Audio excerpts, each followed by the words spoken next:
Good morning everyone. आज हम लोग करेंगे नेशनल इंटरनेशनल न्यूज़ 1 से लेके 7 फरवरी।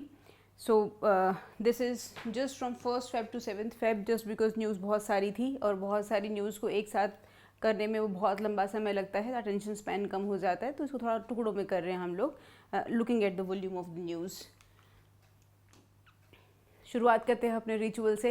हमारी मंथली मैगजीन हिंदी और अंग्रेज़ी दोनों भाषाओं में अवेलेबल है। इंग्लिश के लिए इस क्यूआर को स्कैन करें, you will find current affairs magazine जिसका नाम है परीक्षा मितान, और इसको स्कैन करेंगे तो हिंदी मीडियम में मिलेगा। इंग्लिश हिंदी दोनों ही मीडियम में अवेलेबल है, सो कोई बहाना नहीं चलेगा।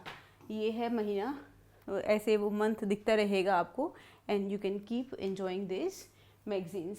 इनको रीड करें, पढ़ें इनको, इसमें जितनी भी एक्सटेंसिव नॉलेज की ज़रूरत है गूगल करके यहाँ वहाँ से जो भी इम्पोर्टेंट टॉपिक है, सीजीपीएससी और व्यापम दोनों के हिसाब से इसको बनाया गया है, तो you should definitely read this. Annual current affairs magazine परीक्षा मितान, वार्षिकांक छत्तीसगढ़ और राष्ट्रीय अंतर्राष्ट्रीय, नेशनल इंटरनेशनल और छत्तीसगढ़, इंग्लिश और हिंदी दोनों भाषाओं में अगेन अवेलेबल है। ये उन लोगों के लिए है जो भी 2026 में एग्ज़ाम देंगे, सीजीपीएससी और व्यापम के जितने भी एग्ज़ाम हैं। ये दोनों मैगज़ीन ले लीजिएगा, दोनों मैगज़ीन हर जगह अवेलेबल हैं। अगर आपको मार्केट में ना मिले, यू कैन कॉल अस, आप आके पाथ ऑफिस से भी इसको ले सकते हैं। और सेम मैगज़ीन के एमसीक्यूज़ आपको मिलेंगे, कहाँ मिलेंगे? पाथ की ऐप में मैगज़ीन पढ़ के और फिर एमसीक्यू सॉल्व करेंगे, आपको ये समझ में आएगा आपको कितना आता है, कितना नहीं आता, और कहाँ और मेहनत करने की आपको ज़रूरत है। एमसीक्यूज़ करना वेरी इंपॉर्टेंट, सिर्फ पढ़ने से काम नहीं चलेगा। हमारा दिमाग वैसे ट्रेन नहीं होता कि हम बिटवीन द लाइन्स चीज़ों को समझ सकें, तो डूइंग एमसीक्यूज़ इज़ मैंडेटरी। इनके अलावा कोई भी चीज़ अगर आपको ना ही समझ में आए तो यू कैन ऑलवेज कॉल अस। ये बेहद महत्वपूर्ण पुस्तक है। छत्तीसगढ़ पंचायती राज हिंदी और अंग्रेज़ी दोनों भाषाओं में अवेलेबल है, available at all book stores. If you do not find, again you can call us, you know the drill. इसके भी एमसीक्यूज़ अवेलेबल हैं हमारी ऐप में, पाथ की ऐप में, तो आप जाके उसको भी देख सकते हैं। उसको देखेंगे and you can have a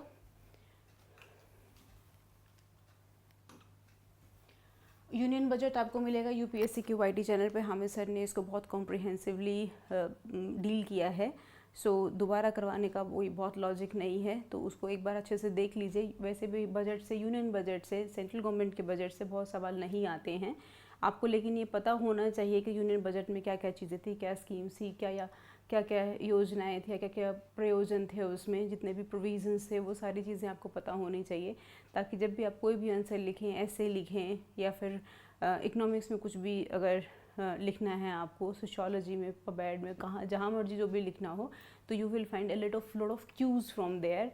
आपका आप ये सुनने के बाद और ये यूनियन बजट पढ़ने के बाद आपका जो आंसर होगा दूसरे लोगों से यूनिक होगा। पहली न्यूज़ पे आते हैं। Patna bird sanctuary and Chhari Dhand designated as India's 97th एंड 98th रामसर साइट। दो नई रामसर साइट ऐड हुई हैं। 30 जनवरी 2026 को केंद्रीय मंत्री भूपेंद्र यादव ने दो नए रामसर स्थानों की घोषणा की।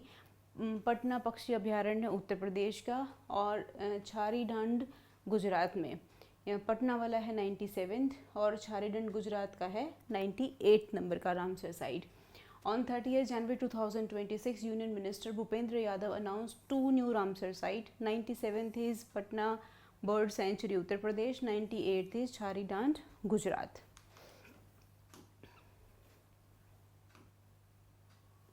पटना पक्षी अभयारण्य एटा यूपी गंगा नहर पर 109 हेक्टेयर का वेटलैंड है। प्रवासी पक्षियों का प्रमुख शीतकालीन आवास है ये।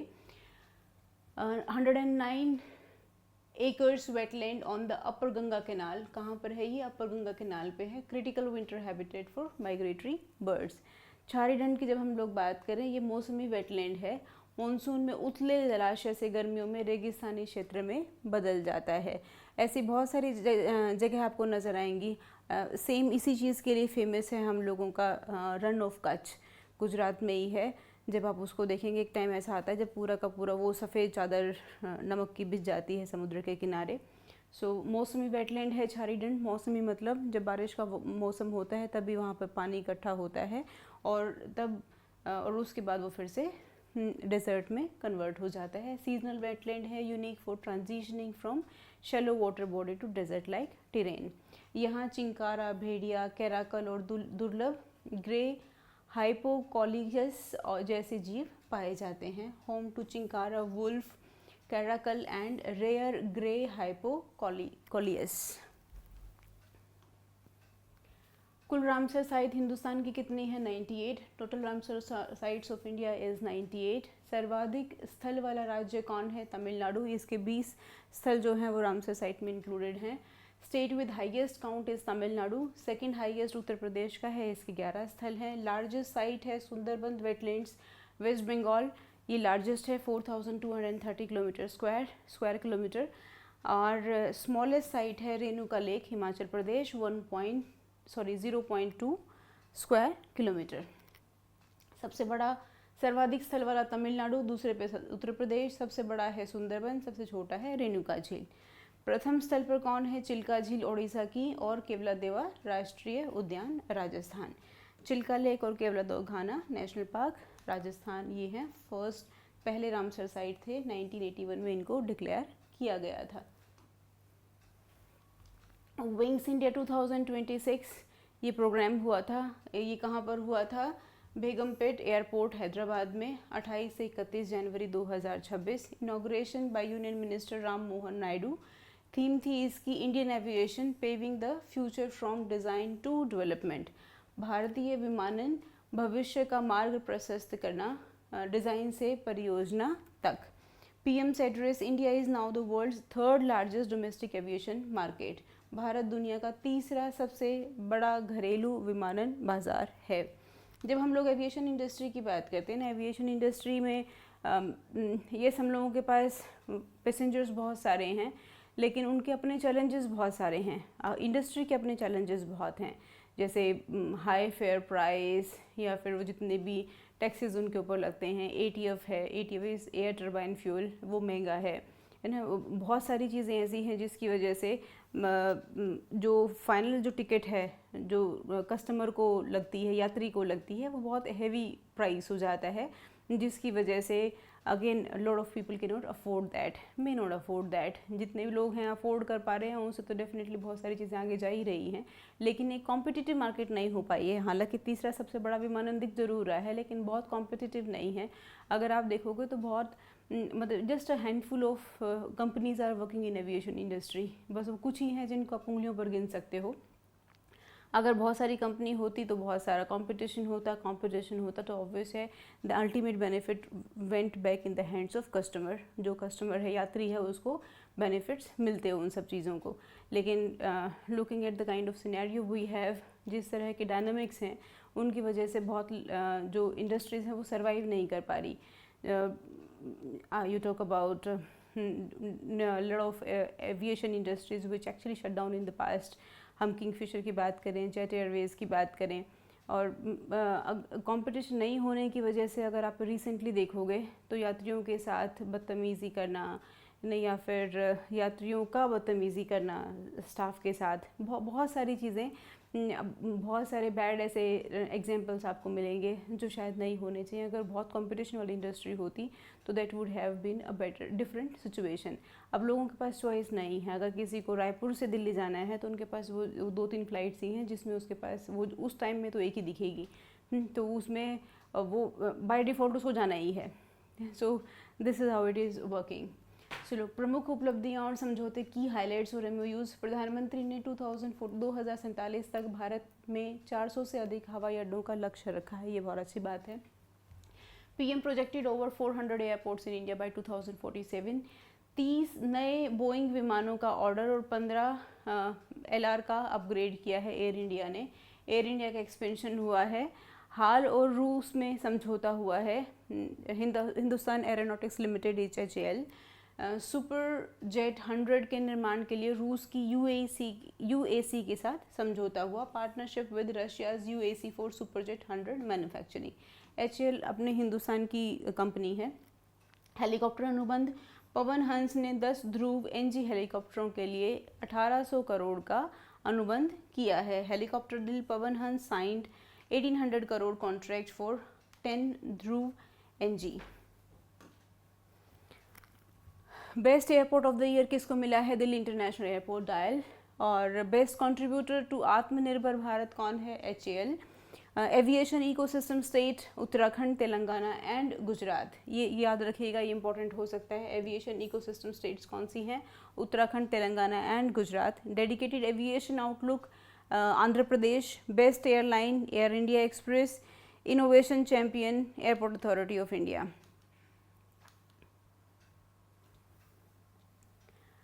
पार्टिसिपेशन 3000 प्लस स्टेक होल्डर और डेलीगेशंस आए थे 20 से अधिक कंट्रियों के। एयर शो परफॉर्म किया था सूर्य किरण एरोबैटिक टीम। याद रखिएगा किसने किया है? Surya Kiran aerobatic team. ये वही टीम है जिसने नया रायपुर में हमारे यहाँ नवंबर में किया था अपने छत्तीसगढ़ के बर्थडे के दिन। So this is the same team. Public access open to general public on January 30 and 31। Gujarat Bharat का नया ऊर्जा powerhouse. Gujarat became India's number 1 renewable energy.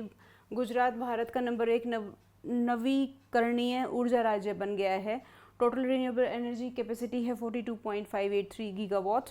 Contribution कितना है? 16.5% of India's total renewable energy capacity. National goal क्या है? Net zero by 2070। ये date याद रखिएगा, ईयर याद रखिएगा।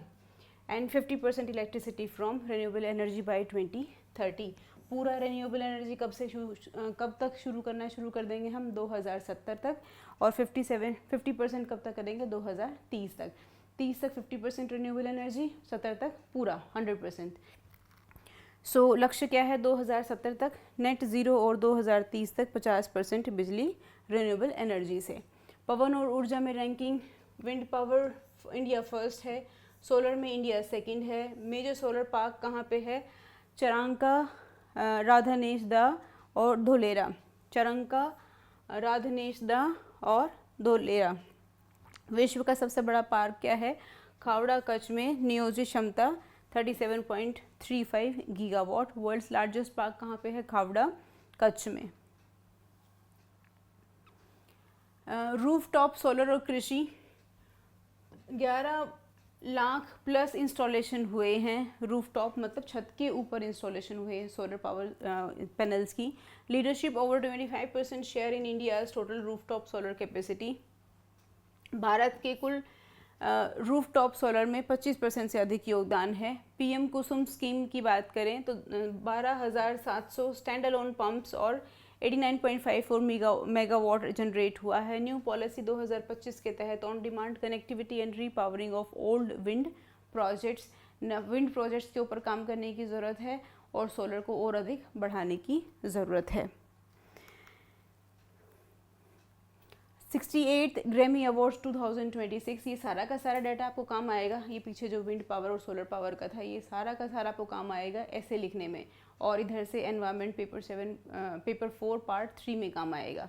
सो be very careful about all those things. आप इन सब चीज़ों को अपडेट भी कर सकते हो अपने नोट्स में, क्लास नोट्स के साथ, या फिर जो भी अपने सेल्फ नोट्स बना के रखे हैं उसमें कोने में लिख देंगे तो कभी भूलेंगे नहीं और हमेशा टाइम पे काम आएगा। चलो जी, ग्रैमी अवार्ड्स की हम बात करें। ये कहाँ पर हुआ था? Crypto.com अरीना लॉस एंजलिस में 1 फरवरी 2026 को आयोजित हुआ था। हाइलाइट्स में event featured historic wins and cultural diversity. इस वर्ष ऐतिहासिक जीत और सांस्कृतिक विविधता देखने को मिली। K pop milestone, demon hunters secured K pop's debut Grammy win for golden. Demon hunters ने गोल्डन के लिए के पॉप का पहला ग्रैमी जीता। याद रखना, बेहद इम्पॉर्टेंट है। के पॉप को मिला है डेब्यू ग्रैमी विन किसके लिए? अपनी पहली Grammy. Coming back to it, Demon Hunters को अपना पहला ग्रैमी मिला है। किसके लिए? गोल्डन के लिए मिला है। दलाई लामा जी को मिला है पहला उनका Grammy at the age of 90 years. Category ये दलाई लामा जी के लिए है। उनकी कैटेगरी क्या थी? Best audio book narration story telling for meditations. Meditations के लिए सर्वश्रेष्ठ ऑडियो बुक और कथन इसके लिए मिला है। बैड बनी को मिला है, ये दूसरा है याद करने के लिए, और ये तीसरा है याद करने के लिए। Bad Bunny won album of the year for डेबी तिरार मास फोटोज़। डेबी तिरार मास फोटोज़ के लिए एल्बम ऑफ द ईयर जीता है बैड बनी ने। और रिकॉर्ड की बात करें, first Spanish language album to win album of the year. Bad Bunny क्या है? पहली स्पेनिश एल्बम है जो एल्बम ऑफ द ईयर के नाम से उनको ग्रैमी मिला है। दलाई लामा जी का अवार्ड है accepted on his behalf by रूफुस Wainwright. रूफुस Wainwright के द्वारा उनसे इन्होंने पुरस्कार स्वीकार किया। के पॉप कैटेगरी के लिए best song written for visual media. Visual media देखो, ऑडियो इज़ लाइक सुनना, विजुअल इज़ देखना, तो विजुअल मीडिया के लिए के पॉप कैटेगरी में best song written for visual media. Significance क्या है? Year that broke linguistic and global barriers in Grammy history. Grammy के इतिहास में भाषाई और वैश्विक सीमाओं को तोड़ने वाला वर्ष ये रहा है। ऑस्ट्रेलिया ओपन 2026, जब भी हम ग्रैंड स्लैम्स की बात करते हैं टेनिस में, चारों ग्रैंड स्लैम बेहद इंपॉर्टेंट है। You talk about US open, French open, Australian open and Wimbledon, चारों के चारों याद कर लेना। इसमें single main category, women category, mix category, ये सब आपको पता होना चाहिए। आइडली मिक्स्ड वो नहीं पूछते हैं, डबल्स भी नहीं पूछते हैं, मेन और विमेन ही पूछते हैं। बट यू नेवर नो कि हो सकता है कि किसी का मन कर जाए पूछने का, दे मे आस्क यू, तो you should be well prepared for that. Runner up को कोई नहीं पूछता, सिर्फ विनर्स को ही पूछते हैं, तो आपको सिर्फ इतना ही ध्यान रखना है विनर कौन है और किस कंट्री का है, फुल स्टॉप। स्कोर वगैरह ये सब याद करने की ज़रूरत नहीं है, सिर्फ विनर याद करेंगे और किस देश के हैं, इतना याद करना है, बाकी और याद करने की ज़रूरत नहीं है। ऑस्ट्रेलियन ओपन की बात करें, concluded on 1 February at Melbourne Park में हुआ है। मेन सिंगल विनर कौन है? Carlos Alcaraz, completed career grand slam. और विमेन सिंगल्स में कौन थी? Elena Rybakina. कार्लोस अल्कराज ने मेन में जीता है और अलीना रायबकीना ने विमेन में जीता है। कार्लोस और अलीना दोनों के नाम याद रखना, Carlos Alina Australia, Carlos Alina Australia, don't forget this. Carlos Alcaraz youngest man to complete a career grand slam, सबसे छोटे हैं ये, सिर्फ 22 साल के, जिन्होंने अपना ग्रैंड स्लैम जीता। Generational shift, Alcaraz ended Djokovic record of AO Australian Open finals. Alina Rybakina की बात करें, ये पहली कज़ाक प्लेयर हैं, कज़ाकिस्तान की पहली प्लेयर हैं जिनको ऑस्ट्रेलियन ओपन जिन्होंने जीता है। मिक्स डबल्स की बात करें, Olivia Gadecki and John Peers successfully defended their title. Olivia Gadecki और जॉन पियर्स ने लगातार दूसरी बार खिताब जीता है। मिक्स डबल्स में कौन, मेन में कौन है? कार्लोस अल्कराज, और विमेन में वी हैव अलीना रायबकीना, और मिक्स में we have Peers and Gadecki. Olive and Peers कह सकते हो आप, ऑलिव पियर्स याद करना आसान होगा, पियर्स का Olive version, may be this could be one of the good ways to remember that. Men single में अल्कराज वर्सेस नोवाक जोकोविक हुआ था। विमेन में Alina versus Aryna Sabalenka, and men doubles में क्रिस्टन हैरिसन और Neal Skupski. Women double में Elise Mertens and Zhang Shuai. Ranking, Neal Skupski and Elise Mertens reclaim doubles number 1 sports. इनको याद कर लेना, कहीं लिख लेना, इतना ही डाटा चाहिए, इतना आपको याद होना चाहिए, और ये बहुत कठिन भी नहीं है याद करना है इसको। Australian Open deaf tennis slam की बात करें, historic achievement, Italy's Marco Caretta won both men single and doubles title. Italy के मार्को करेटा, इन्होंने जीता है ऑस्ट्रेलियन ब्लाइंड ओपन। कौन है? मार्को करेटा, कहाँ के हैं? इटली के हैं। Men singles winner Marco Caretta Italy से, और मेन सिंगल रनर अप इसकी ज़रूरत नहीं है, पृथ्वी शेखर जी रहे हैं हिंदुस्तान के हैं, तो हो सकता है you should know, just know about it, that's it, है ना, इसके बारे में। बाकी मार्को करेटा और Prithvi Shekhar. Historic doubles, Caretta became first player to win both major deaf tennis categories in one edition. Caretta एक ही संस्करण में दोनों प्रमुख डेफ टेनिस श्रेणियां जीतने वाले पहले खिलाड़ी बने हैं। Come back win in singles final, Caretta recovered from a set down to defeat defending champion. एकल फाइनल में करेटा ने पहला सेट हारने के बाद गत चैंपियन पृथ्वी शेखर को हराया। Record the win ended Prithvi Shekhar's consecutive reign. वो पिछले 2 साल से जीत रहे थे, 2024 और 25 से, जिससे ये डाटा इम्पॉर्टेंट हो जाता है।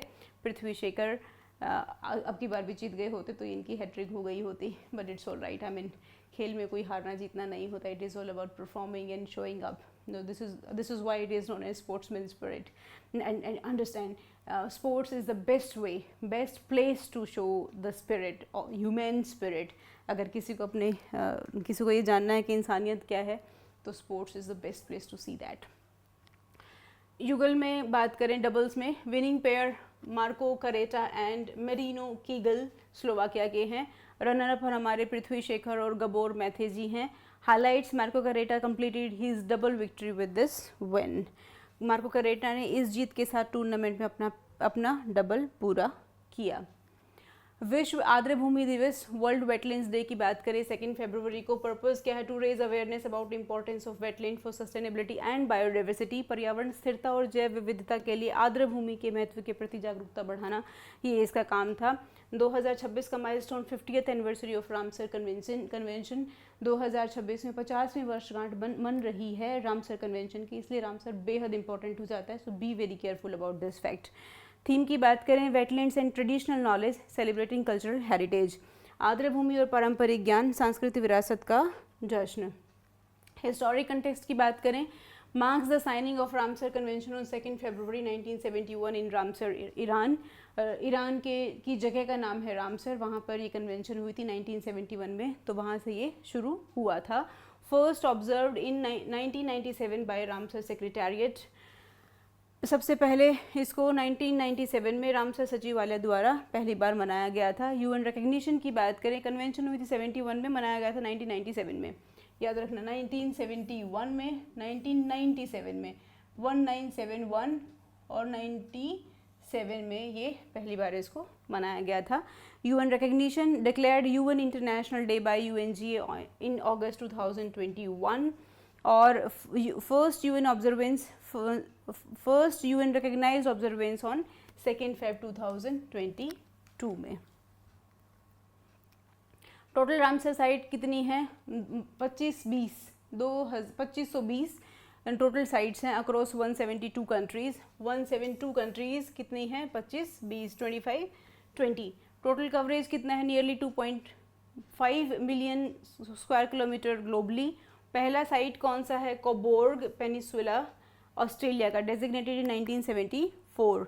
कोबोर्ग प्रायद्वीप पेनिनसुला ऑस्ट्रेलिया में 1974 में पहली बार नामित हुआ था। इंडिया का स्टेटस क्या है? India now host total of 98 Ramsar site. Hindustan या भारत की अभी कितनी है? 98 रामसर साइट टोटल हो गई हैं। द्वितीय भारत अरब विदेश मंत्रियों की बैठक हुई। सेकंड इंडिया अरब फॉरेन मिनिस्टर्स मीटिंग कब हुई? 31 जनवरी 2026 भारत मंडपम नई दिल्ली में। को-चेयर किसने किया था? डॉक्टर जयशंकर हिंदुस्तान से और खलीफा शाहीन अल मरार यूएई से। Participant representatives from all 22 Arab league states and secretary general, ये इंपॉर्टेंट है, तो याद रखिएगा। जितने भी अरब लीग के सभी 22 सदस्य देशों के प्रतिनिधि और महासचिव इसके प्रतिभागी थे। डिप्लोमेटिक ट्रैवल की बात करें, revived a 10-year hiatus first held in 2016 Bahrain. 10 साल के अंतराल के बाद बैठक का सफल आयोजन हुआ। पिछली बैठक 2016 बहरीन में हुई थी, इसलिए इम्पोर्टेंट हो जाता है। New Delhi declaration adopted to strengthen strategic partnership through 2030। 2030 तक रणनीतिक साझेदारी की मजबूत करने के लिए इसको अपनाया गया है। एग्जीक्यूटिव प्रोग्राम 2026 से 28, road map for energy, AI, digital governance और हेल्थ केयर। कार्यकारी कार्यक्रम की बात करें 2026 से 28, ऊर्जा, एआई, डिजिटल गवर्नेंस और स्वास्थ्य सेवा के लिए road map. Economic goals, target to double bilateral trade to $500 billion by 2030। जब भी हम किसी कन्वेंशन की बात करते हैं, किसी भी दो देश या फिर multiple country when they sit together, this is just about economy and defence, that's it. Economy और सिक्योरिटी, इंटरनेशनल रिलेशन की दो ही रीढ़ की हड्डी होती हैं, and this is how it works. So be very careful. जब भी कोई पार्टनरशिप होती है, कोई कन्वेंशन होती है, लोग मिलते हैं आपस में, they will definitely talk about economy. Regional stability, reaffirmed zero tolerance approach to terrorism, आतंकवाद के प्रति जीरो टॉलरेंस, शून्य सहनशीलता की नीति की पुष्टि की है। Palestine issue supported a 2-state solution based in 1967 border. 1967 1967 की सीमाओं पर आधारित द्विराष्ट्र समाधान 2-state सोल्यूशन का समर्थन किया है। Key partners, UAE served as co-chair for 2026 meeting. संयुक्त अरब अमीरात ने बैठक के सह सदस्य के रूप में भूमिका निभाई। यूएई क्या थे? हमारे को-चेयर थे। New initiative launched India Arab chamber of commerce industry and agriculture. वाणिज्य, उद्योग और कृषि के लिए भारत अरब चैम्बर की शुरुआत की गई। यंत्र इंडिया लिमिटेड, ये मिनी रत्न कैटेगरी 1 में इसको इंक्लूड किया गया है। जब भी आप देखेंगे PSUs की हम लोग बात करते हैं, we talk about Maharatna, Navratna, mini Ratna 2, mini Ratna category 1, Navratna, Maharatna, mini Ratna 2, mini Ratna 1, ये बेसिक 4 कैटेगरीज होती हैं। तो YIL यंत्र इंडिया लिमिटेड को मिनी रत्न 1 स्टेटस मिला है। स्टेटस ग्रांटेड कैटेगरी 1 2 फरवरी 2026 को। Rajnath Singh union defence minister approving authority थे इसके। और इसकी सिग्निफिकेंस क्या है? परियोजनाओं के लिए 500 करोड़ तक की पूंजीगत व्यय की स्वायत्ता, autonomy to approve capital expenditure up to 500 crore. Formation कब हुई थी इसकी? 1 अक्टूबर 2021 को, after corporatisation of OFB। Schedule 8 defence public sector undertaking है ये। और मिनिस्ट्री किसके अंडर आती है? Department of defence, production ministry of defence के तहत। हेडक्वार्टर क्या है? नागपुर इसका, महाराष्ट्र में। डिफेंस गुड्स की हम लोग बात करें, ammunition assemblies, artillery guns, MBT part, ये सब ये बनाती है। Advance materials, carbon fibre, composite और एल्यूमिनियम अलॉयज भी ये बनाती है। स्पेशलाइजेशन किस में है? Armoured vehicle parts and glass composite. इसकी विशेषता है बख्तरबंद वाहनों के पुर्जे और ग्लास कॉम्पोजिट का निर्माण करना। फाइनेंशियल ऑटोनॉमी की बात करें, 500 करोड़ तक की गवर्नमेंट के अप्रूवल के बिना ये खर्च कर सकती है। ऑपरेशनल फ्रीडम की बात करें, ability to form foreign joint ventures, अब ये विदेशी संयुक्त उद्यम बनाने की क्षमता इसकी हो गई है। अगली खबर कहती है नीति आयोग संपूर्णता अभियान 2.0 launch by NITI Aayog. Of course NITI Aayog संपूर्णता अभियान है तो नीति आयोग ही इसको लॉन्च करेंगे। B very careful about it. Time frame क्या है? 28 जनवरी से 14 अप्रैल 2026, 3 महीने का रहेगा। टारगेट है 112 aspirational district and 513 blocks. Objective to achieve 100% saturation of key development indicators. इसका उद्देश्य क्या है? प्रमुख विकास संकेतों में 100% संतृप्ति का प्राप्त करना। 4 डिस्ट्रिक्ट्स, 5 KPIs होंगे। Birth weight, TB notification, sanitation, nutrition days, girls toilets and animal vaccination. ये इनके जिलों के लिए ये 5 काम करेंगे। की परफॉर्मेंस इंडिकेटर्स होंगे। ब्लॉक्स के लिए 6 होंगे। Child nutrition, growth monitoring, anganwadi, immunities, school sanitation, bovine vaccination. बाल पोषण, वृद्धि निगरानी, ICDS, आंगनवाड़ी सुविधाएं, स्कूलों में स्वच्छता, गो जातीय टीकाकरण। बोवाइन क्या होते हैं? बोवाइन आर ऑल, जो इतने भी कैटल्स होते हैं, they all come under bovines. Cattle मतलब गायें और गायें भैंस, ये सब बोवाइन में आते हैं। Category 3 month action plan, monthly tracking on ground monitoring, 3 महीने की कार्य योजना, मासिक प्रगति ट्रैकिंग और ज़मीनी निगरानी करना इसकी रणनीति होगी या स्ट्रैटेजी होगी। अगर हम पृष्ठभूमि की बात करें, एस्पिरेशनल डिस्ट्रिक्ट प्रोग्राम 2018 में लॉन्च हुआ था। Focus is on 5 core themes for rapid transformation. Rapid transformation के लिए या फिर हम बोलें कि वित्तीय समावेशन बुनियादी ढांचे पर ये केंद्रित है। और aspirational block programme launch in 2023 में एस्पिरेशनल ब्लॉक प्रोग्राम शुरू किया था, फोकसिंग और 513 अंडर डेवलप्ड ब्लॉक्स। 2023 में शुरू 513 पिछड़े ब्लॉकों के विकास पर केंद्रित था। सक्सेस की बात करें, सफलता, build on the positive outcomes of the 2024 campaign. 2024 के अभियान के सफल प्रथम चरण के आधार पर इसको तैयार किया गया है। ये क्विक रिवीजन के बाद ADP और ABP में देखो, आकांक्षी जिला और आकांक्षी ब्लॉक के बीच में ये बेसिक डिफरेंस है। इसको कहीं लिख लीजिएगा ताकि आप भूलें नहीं। भारत विस्तार एक परिचय, फुल फॉर्म है virtually integrated system to access agriculture resources. Vistaar, virtually integrated system to access agriculture resources. Vistaar इसकी फुल फॉर्म है। इसका मतलब क्या है? ये एक्रोनिम है और हमारे मोदी जी के फेवरेट होते हैं एक्रोनिम। सो इसकी फुल फॉर्म ही याद रखिएगा, इंपॉर्टेंट है ये। प्रपोज इन यूनियन बजट 2026-27 2026-27 के बजट में इसको प्रपोज किया गया है। 150 करोड़ इसको एलोकेट किए गए हैं। नेचर क्या रहेगा? मल्टीलिंगुअल रहेगा। AI powered digital advisory tool for farmers, किसानों के लिए AI संचालित डिजिटल सलाहकार उपकरण है ये भारत विस्तार। एडवाइजरी की सर्विसेज किस में होंगी? क्रॉप प्लानिंग, फसल योजना, कृषि पद्धतियाँ, एग्रीकल्चर प्रैक्टिसेस, कीट और रोग प्रबंधन, पेस्ट और disease management. Real time data रहेगा, मौसम का पूर्वानुमान, वेदर फोरकास्टिंग, मार्केट प्राइस, बाजार की कीमतें और ट्रेंड्स क्या होंगे बाजार के, उनको लेके। गवर्नमेंट की स्कीम्स की बात करें, information on eligibility, application and grievance redressal, पात्रता, आवेदन प्रक्रिया और शिकायत निवारण की जानकारी, ये सब करेगा। लैंग्वेज रोल आउट फेज़ 1, पहले चरण में हिंदी और अंग्रेज़ी भाषा होगी और बाद में इसको सारी रीजनल लैंग्वेजेस में लॉन्च कर दिया जाएगा। टेक्निकल इंटीग्रेशन की जब हम लोग बात करें तो टेक्निकल इंटीग्रेशन में क्या रहेगा, linked with AgriStack portals and ICER packages of practices. AgriStack portal और ICER की कृषि पद्धतियों के साथ इसका जुड़ाव होगा और AI का इस्तेमाल होगा और डाटा ड्रिवन रहेगा, मतलब डाटा के हिसाब से चीज़ें होंगी, टाइमली इन्फॉर्मेशन मिलेगी, कोई भी चीज़ रैंडम नहीं होगी, वो फैक्ट बेस्ड रहेगी। एक्सपेक्टेड बेनिफिट क्या रहेंगे, फार्म प्रोडक्टिविटी एफिशिएंसी इंक्रीज होगी, कृषि की उत्पादकता और दक्षता में वृद्धि आएगी, डिसीजन मेकिंग बेटर हो जाएगी और पर्सनलाइज टाइमली, और जितने भी फार्मर्स होंगे, किसान होंगे, उनको उनकी भाषा में समय पर सारी इन्फॉर्मेशन मिलेगी और उससे क्या होगा, obviously this will help them in going in being vigilant about what is coming up in their way, है ना, क्या होने वाला है ये उनको पता होगा ताकि वो मेजरेबल स्टेप्स ले सकें। बिहार में grain ATM Annapurti pilot project initiative, approval for Annapurti grain ATM in Patna, pilot location first 3 machines in Patna Bihar.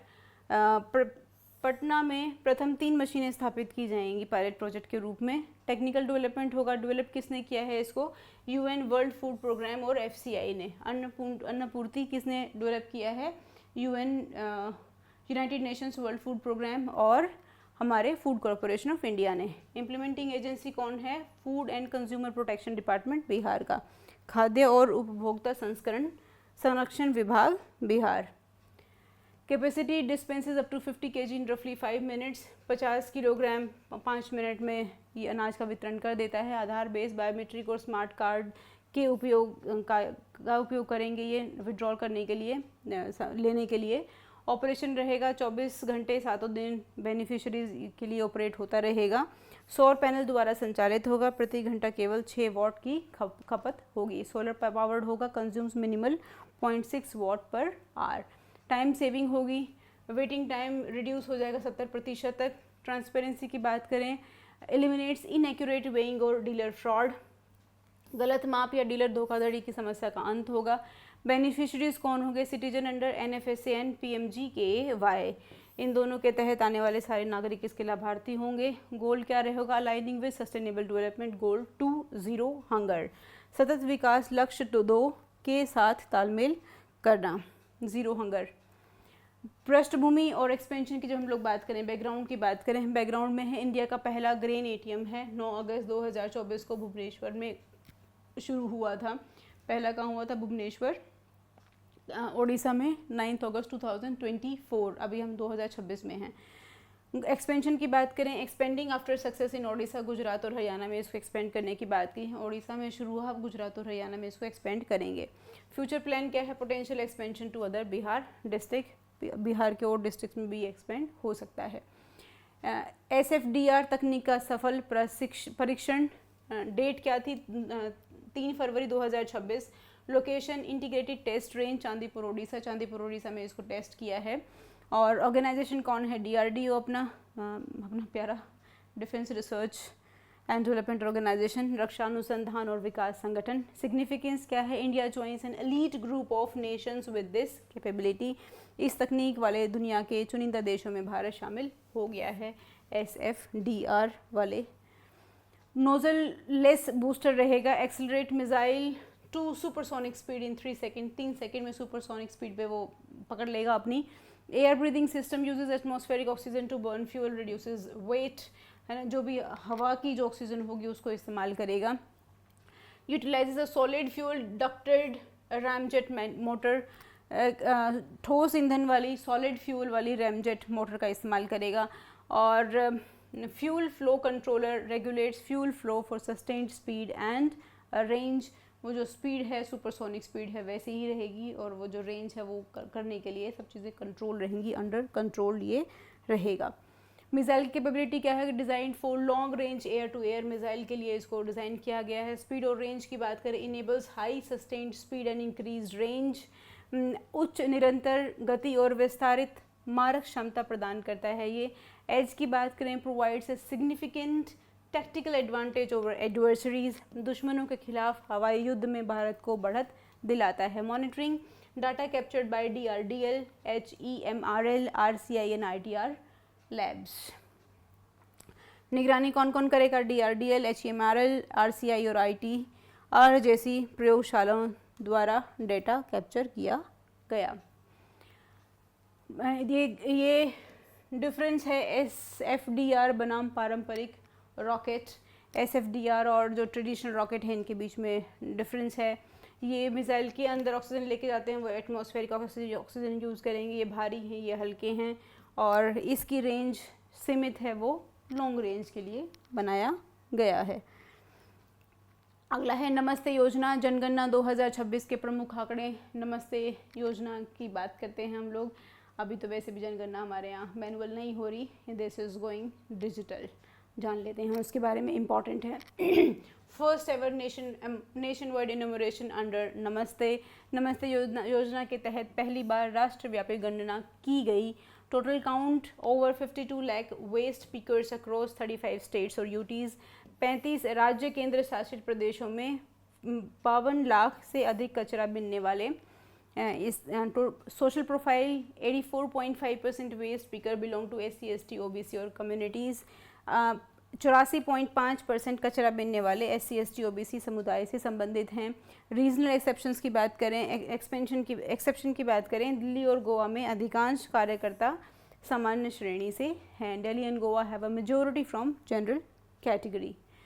Ministry की बात करें, किस मिनिस्ट्री के अंडर आता है, ministry of social justice and empowerment in collaboration of ministry of HUA। आवास और शहरी मामलों का मंत्रालय, ministry of housing and urban affairs, इसके अंडर ही आता है। नेचर है, सेंट्रल सेक्टर स्कीम है, केंद्र क्षेत्र की योजना है ये। Waste pickers were added to scheme in June 2024। जून 2024 में कचरा बीनने वालों वेस्ट पिकर्स को इस योजना में शामिल किया गया। ऑब्जेक्टिव क्या है, zero fatalities in sanitation work and eliminating direct human contact with faecal matter. जो गटर साफ़ करते करते लोग मर जाते थे गैस की वजह से, हाँ, जो टॉक्सिक गैस उसकी वजह से, तो अभी ज़ीरो फेटेलिटीज़ की बात करें कि कोई भी व्यक्ति ना मरे उसमें। स्वच्छता कार्यों में शून्य मृत्यु दर और मानव मल के साथ सीधे संपर्क को समाप्त करना। अपने यहाँ की भी, छत्तीसगढ़ की भी एक बच्ची ने कुछ इस तरह का इनोवेशन किया था। ये हम लोगों ने 3-4 हफ्ते पहले पढ़ा था, याद रखना उसको, बेहद इंपॉर्टेंट है, उसको भी यहाँ पे you can integrate that. Identification robots बनाए थे ये साफ़ करने के लिए, सीवर साफ़ करने के लिए। Identification ID cards issued via mobile app for workers. जो वर्कर होंगे मोबाइल ऐप के माध्यम से उनके ID कार्ड जारी किए जाएंगे। जब हम सुरक्षा की बात करते हैं, PPE किट, सुरक्षा उपकरण और कौशल प्रशिक्षण प्रदान किया जाएगा। उनको PPE किट, सेफ्टी गियर और स्किल ट्रेनिंग दी जाएगी। सोशल सिक्योरिटी, सामाजिक सुरक्षा की बात करें तो आयुष्मान भारत स्वास्थ्य बीमा और ई-श्रम पंजीकरण किया जाएगा। Ayushman Bharat PMJAY and e-Shram registration इनके लिए होगा। Livelihood, capital subsidies for sanitation equipment और व्हीकल, स्वच्छता उपकरण वाहनों की खरीद के लिए पूंजीगत सब्सिडी। सिग्निफिकेंस और टारगेट्स की जब हम लोग बात करें, social justice addresses caste based vulnerabilities इन इनफॉर्मल लेबर। अनौपचारिक श्रम में गहरे तक व्याप्त जाति आधारित असुरक्षा को दूर करना। मैकेनाइजेशन की बात करें, promotes mechanisation to replace manual cleaning. स्वच्छता कार्यों का 100% मशीनीकरण सुनिश्चित करना। Cover 4800 plus urban local bodies by 2025-26 2025-26 तक 4800 प्लस शहरी स्थानीय निकायों को कवर करना। अलाइनमेंट की बात करें, support SDG 8 sustainable development goals, decent work and sustainable development goal 11, ये क्या है, सस्टेनेबल सिटीज़। सतत विकास लक्ष्य 8 और 11 के अलाइनमेंट में है ये। अगला है मणिपुर निर्वाचित सरकार की बहाली 2026 में फाइनली सरकार आ गई है। कंटेस्ट क्या है, प्रेसिडेंट रूल था, रिसेंटली रिवोक्ड इन मणिपुर, प्रेसिडेंट रूल हट गया है, वहाँ पे उनकी अपनी सरकार आ गई है। नए CM कौन है, Yumnam Khemchand Singh sworn in as chief minister. Yumnam Khemchand Singh ने मणिपुर के मुख्यमंत्री के रूप में शपथ ली। Restoration of elected government in the state, राज्य में लोकतांत्रिक रूप से निर्वाचित सरकार की बहाली हुई। वन ए स्टेट की नॉट बी गवर्न, अच्छा अब देखो कि आर्टिकल 356 क्या कहता है। Article 356 talks about presidents rule. जब हम लोग प्रेसिडेंट्स रूल की बात करते हैं 356 या 365 दोनों ही काम करते हैं, तो हमेशा याद रखना आर्टिकल 356 एंड आर्टिकल 365 ये दोनों प्रेसिडेंट रूल के अंडर ही फॉल करते हैं। अब ये कहता क्या है, ये कहता है जब भी स्टेट के not governed as per constitutional provision, जब वो संविधान के अनुसार काम नहीं कर पा रहा हो, इम्पोज बाय प्रेसिडेंट, हमारे राष्ट्रपति के द्वारा इसको इम्पोज किया जा सकता है, generally based on the governor's report. Majority of the times governor की रिपोर्ट के हिसाब से इसको किया जाता है, बाकी president has all the powers. Known as the failure of constitutional machinery in the state, इसको संवैधानिक तंत्र की विफलता कहा जाता है। इसको बहुत सारे रीज़न से क्रिटिसाइज भी किया जाता है। बहुत सारे केसेस हैं जहाँ इसका मिसयूज़ भी देखा गया है। इफ़ेक्ट्स ऑफ प्रोक्लेमेशन, इसके होता क्या है, प्रेसिडेंट रूल आने से क्या होता है। एज्यूम्ड बाय, सारे की सारी पावर है, एग्जीक्यूटिव पावर है, कार्यकारी शक्ति केंद्र सरकार के पास चली जाती है। और स्टेट लेजिस्लेचर आइदर सस्पेंडेड और डिसॉल्व, राज्य विधानसभा या तो निलंबित कर दी जाती है या फिर भंग कर दी जाती है। लेजिस्लेटिव जो पावर्स हैं वो एक्सरसाइज बाय पार्लियामेंट, राज्य के लिए कानून बनाने की शक्ति संसद के पास चली जाती है। Remains judiciary remains unaffected, high courts function independently, हमारे यहाँ वैसे भी सेपरेशन ऑफ पावर है, लेजिस्लेचर एग्जीक्यूटिव एंड जुडिशरी तीनों के बीच में पावर्स क्या हैं, सेपरेटेड हैं, तो जुडिशरी अपना इंडिपेंडेंटली काम करती रहती है, उसके काम में कोई भी हस्तक्षेप नहीं होता है, इससे कोई फ़र्क नहीं पड़ता। ड्यूरेशन अप्रूवल की बात करें, initial validity valid for 2 months initially, article 356 का होना मतलब प्रेसिडेंट रूल का इन्वोक होना पहले 2 महीने के लिए लागू होता है। Must be approved by both the houses with in 2 months, दोनों हाउसेज में, संसद के दोनों सदनों में, पार्लियामेंट के दोनों हाउसेज, लोकसभा राज्यसभा में 2 माह के भीतर अनुमोदन आवश्यक है। एक्सपेंशन की बात करें, valid for 6 months after approval, extendable in increments, एक बार स्वीकृत होने पर यह 6 महीने तक चलता है। मैक्सिमम लिमिट्स की बात करें, ड्यूरेशन रहेगी 3 साल, अधिकतम 3 साल तक संवैधानिक शर्तों का अधीन है ये। ट्रेंड क्या है, total invocation invoked over 130 times since 1950, 1950 में हम लोगों ने अपना संविधान लागू किया था, वहाँ से लेके अब तक 130 बार ये इस्तेमाल इसका हो चुका है। हाईएस्ट इंस्टेंस कहाँ पे है, मणिपुर है seen highest number of imposition, Manipur ने सबसे अधिक बार राष्ट्रपति शासन लगाया गया है। लॉन्गेस्ट ड्यूरेशन रही है जम्मू कश्मीर पंजाब, सिक्योरिटी की वजह से, सिक्योरिटी कंसर्न्स की वजह से जम्मू कश्मीर और पंजाब में इसको बहुत लंबे समय तक इस्तेमाल किया गया है। फोर्स की बात करें हम लोग, India supports force at inaugural critical mineral ministerial in Washington DC, America Washington DC में आयोजित प्रथम क्रिटिकल मिनरल मिनिस्ट्रियल में भारत ने समर्थन जताया। नेचर क्या रहेगा, a multilateral international cooperation framework है ये। सक्सेसर कौन है, successor to the minerals security partnership, ये खनिज सुरक्षा साझेदारी का स्थान लेगी। मुख्य लक्ष्य क्या है इसका, deep risk global critical mineral supply chains, वैश्विक महत्वपूर्ण खनिज आपूर्ति श्रृंखलाओं के जोखिम को कम करना, ये इसका काम है। कोर ऑब्जेक्टिव क्या है, रिड्यूस डिपेंडेंस, ओवर डिपेंडेंस ख़त्म हो जाएगी कुछ ही डोमिनेंट प्लेयर्स के ऊपर से, और ट्रांसपेरेंसी होगी, ट्रांसपेरी मतलब पारदर्शिता, पारदर्शिता का मतलब क्या होता है, ट्रस्ट बढ़ेगा मतलब विश्वास बढ़ेगा। भरोसेमंद, पारदर्शी और लचीले खनिज पारिस्थितिकी तंत्र का निर्माण करना, build trusted transparent and resilient mineral ecosystem. Clean energy की बात करते हैं, ensure access to minerals for EV and clean energy transition, electronic वाहन और स्वच्छ ऊर्जा संक्रमण के लिए खनिजों की पहुंच सुनिश्चित करना। मैन्युफैक्चरिंग की बात करें, reliable mineral access for advanced manufacturing sectors, उन्नत विनिर्माण एडवांस मैन्युफैक्चरिंग के लिए खनिजों की निरंतर आपूर्ति। पर्सपेक्टिव क्या है, India views forge as complementary to its domestic initiative, Bharat forge को अपनी घरेलू योजनाओं के पूरक के रूप में देखता है। राष्ट्रीय मिशन, डोमेस्टिक मिशन की बात करें, सपोर्ट नेशनल क्रिटिकल मिशन, राष्ट्रीय महत्वपूर्ण खनिज मिशन को इससे मजबूती मिलेगी। Rare earth focus on developing rare earth corridor, दुर्लभ मृदा गलियारों के विकास पर ध्यान दिया जाएगा। Self reliance, balancing self reliance with global cooperation, वैश्विक सहयोग के साथ आत्मनिर्भरता का संतुलन। सिग्निफिकेंस की जब हम लोग बात करें, देख लेना जी, बहुत इंपॉर्टेंट है ये, है ना, इसको कहीं लिख लेना एक बार, काम आएगा। Import vulnerability reduces dependency on import for strategic minerals, रणनीतिक खनिजों के मामले में आयात की संवेदनशीलता को कम करना। ईवी एम्बिशंस, इलेक्ट्रॉनिक व्हीकल का ambition, support India's EV manufacturing and clean energy goals, Bharat की इलेक्ट्रॉनिक वाहन निर्माण और स्वच्छ ऊर्जा महत्वाकांक्षाओं का समर्थन। Strengthen India's role in global supply chain, वैश्विक खनिज आपूर्ति श्रृंखला में भारत की भूमिका को मजबूत करना। पार्टनरशिप की बात करें, enhances strategic ties with US like minded nation, America और अन्य समान विचारधाराओं वाले देशों के साथ रणनीतिक संबंध मजबूत करना।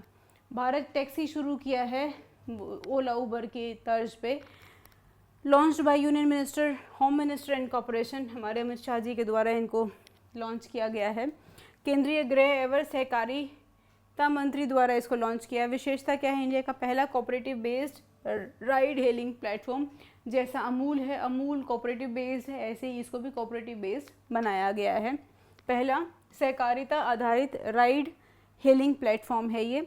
Legal framework registered under multi state cooperative societies act 2002, बहुराष्ट्रीय सहकारी सोसाइटी अधिनियम 2002 के तहत इसको पंजीकृत किया गया है। एस्टैब्लिशमेंट डेट है 6 जून 2025, डेट याद रखना। फिलोसफी और ऑब्जेक्टिव क्या है, ड्राइवर सेंट्रिक रहेगा, ड्राइवर केंद्रित रहेगा, ड्राइवर और सारथियों को स्वामित्व और संचालन के केंद्र में रखना। Place drivers at the centre of ownership and operations. Alternative to existing aggregator based ride hailing models, जो अभी जितने भी मॉडल हैं ओला उबर जैसे, उनका अल्टरनेटिव है ये, हिंदुस्तानी वर्जन कह सकते हो। Freedom, no exclusivity clauses, driver can operate on other platforms, driver अन्य प्लेटफॉर्म पर भी काम करने के लिए स्वतंत्र हैं, कोई विशेष बाध्यता नहीं होगी। ज़ीरो कमीशन होगा, कोई कमीशन चार्ज नहीं किया जाएगा ड्राइवर से उनकी अर्निंग्स के ऊपर। सर्ज फ्री होगा, कोई सर्ज मतलब पैसा पीक आवर्स में किराया है वो नहीं बढ़ेगा, सेम किराया रहेगा हर वक्त। Profit sharing, profits are directly shared with the driver community, driver community जितना भी मुनाफा होगा ड्राइवरों के साथ उसको साझा किया जाएगा। ड्राइवर वेलफेयर के लिए क्या किया जा रहा है, हेल्थ और safety, provision of health and accident insurance, स्वास्थ्य बीमा और दुर्घटना बीमा में सुविधा। Social security, implementation of retirement savings for driver, सेवानिवृत्ति बचत की योजना, support system, dedicated support system for grievance redressal, ड्राइवरों के लिए समर्पित सहायता और support system. Registered user, 1 lakh से अधिक यूज़र इस प्लेटफॉर्म पर रजिस्टर्ड हैं। रजिस्टर्ड ड्राइवर कितने हैं, 3 लाख से अधिक रजिस्टर्ड हैं, और यूज़र 1 लाख हैं और ड्राइवर 3 लाख हैं। Future target, expansion to all India states and cities within 2 year, भारत के सभी राज्यों में 2 और शहरों में 2 साल के अंदर इसको एक्सपेंड कर दिया जाएगा। Here comes news from path, CGPSC का नया बैच शुरू हो रहा है। जिन लोगों को CGPSC शुरू करना है, must be a part of it, इससे बेहतर और कोर्स कहीं नहीं मिलेगा। पास होने के लिए जो चाहिए वो सारी चीज़ें इसमें होगी, टेस्ट से लेके नोट्स, क्लास टेस्ट सीरीज़ और एवरीथिंग। क्लासेस आपकी ऑफलाइन होंगी, ऑनलाइन होंगी, लाइव रिकॉर्डेड होंगी, हर तरह से आपके पास। अगर आपकी नीयत ख़राब नहीं है तो क्लास मिस करने का कोई स्कोप नहीं है। हाँ, उस दिन पढ़ने की इच्छा ही नहीं है देन तो नोबडी कैन हेल्प यू।